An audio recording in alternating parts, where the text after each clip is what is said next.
Quand on dit dans une page de Facebook, vous êtes des moutons, on se dissocie du peuple pour avoir la même attitude que ceux qui le dirigent, que ce soit sur le plan financier ou sur le plan politique. Très souvent, ce regard porté sur la populace, comme on dit, est associé à un sentiment de troupeau. C'est un troupeau de bétail, c'est un troupeau de bœufs, de moutons, qu'il va falloir canaliser et qu'il va falloir calmer et faire travailler aussi, hein. Et quand on pense à ça, on se dit, mais voyons, pourquoi on a comparé l'être humain, hein, à des animaux domestiqués? Eh bien, parce que le parcours est exactement le même. Et que si vous regardez la situation animale d'un pays, vous connaissez sa situation de sa population. Vous ne me croyez pas? Allez, 2 minutes pour vous convaincre. On commence, on est tous dans la forêt, il n'y a pas d'animal domestique.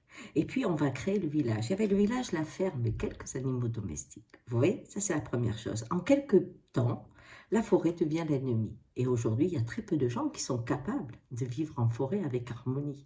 Si vous mettez un animal domestique en forêt, il ne sait pas s'en sortir. Si vous mettez un individu tout seul dans la forêt amazonienne, il ne sait pas s'en sortir. Donc, nous avons perdu cette complicité, cette façon de vivre au creux de la maison de la terre. Mais nous avons développé le village en ville, en cité, en mégalopole. Cette même évolution est faite au niveau de la ferme, la très grande ferme, jusqu'à l'industrie aujourd'hui. Les conditions de l'élevage et les conditions de la vie humaine sont exactement les mêmes. Surpopulation dans les deux cas, d'accord? On se retrouve avec des vaccins énormes dans les deux cas.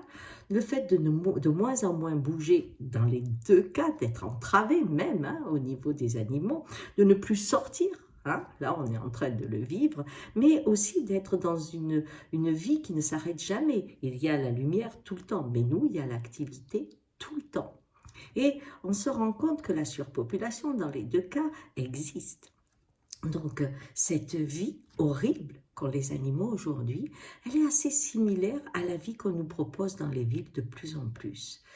Et quand on défend la condition animale, qu'on dit il a droit à une vie, il a droit à la nature, il a droit à sa liberté, il a droit à des tas de choses, plutôt d'être dans une addiction alimentaire et d'être serré, enfermé dans des conditions horribles, eh bien, on défend presque notre futur, parce que notre évolution est la même. Et donc, quand je défends les animaux, je défends le premier animal, moi.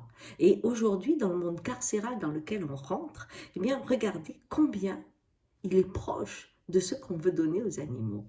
Alors, je vous propose de faire ce petit travail. Regardez la planète, vous verrez comment sont élevés les animaux dans tels endroits et regardez comment vit la population. Et vous trouverez ce parallèle qui est intéressant, mais aussi effrayant. Allez, belle journée quand même.